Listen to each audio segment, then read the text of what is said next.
Hey, hi, I'm James Hills. I'm from the Tasmanian Institute of Agriculture, a Senior Research Fellow there, and I'm involved with this Smarter Irrigation for Profit project. This place is really important because it is one of many optimised irrigation sites that have been set up right across Australia, from Western Australia to Queensland to New South Wales, Victoria, South Australia, Tasmania. And the thing with these sites is that we've got a whole heap of technology set up on these sites to understand what is happening in terms of our irrigation, so that we can optimise our irrigation practice, so that we can get the best productivity out of it. So Smarter Irrigation for Profit 1 was a project in which we went out and just measured what farmers were doing, and through that process we actually recognised farmers were only growing at about half their productivity or what they potentially could be achieving.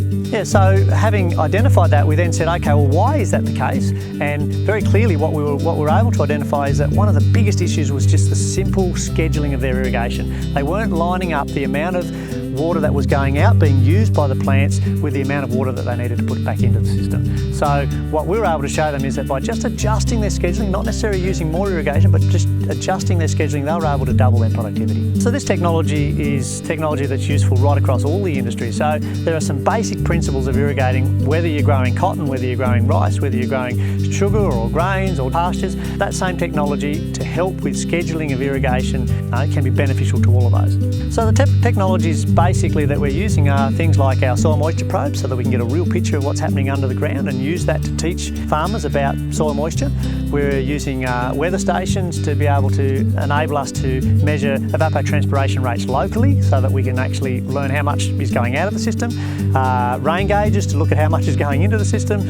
And we're using basically some simple online scheduling tools that bring all the data together to show the farmers where their water budget is and how much they are using and how much is going in and out of the system, and then forecasting tools from the Bureau of Meteorology and other places that are saying this is what we're expecting, and that enables farmers to say, okay, based on that, then this is when we think we need to be irrigating.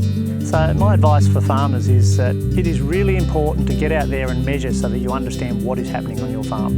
And that's a really key part of this whole project, benchmarking against the possibility. So get out there, measure under your irrigated paddocks, have a look at what your productivity is like, and then ask questions if it isn't right. Now, is it because of your watering? The other thing to do is to engage with those groups. As a result of doing that, you'll be able to learn a lot about the different practices that are beneficial. You'll be able to learn a lot about the technologies that you can apply. So for instance, to help you to get your scheduling right, one of the really important things is to understand soil moisture, to understand water budgeting. And so through being involved in these reference groups, you can very simply learn about those simple tools to improve your irrigation.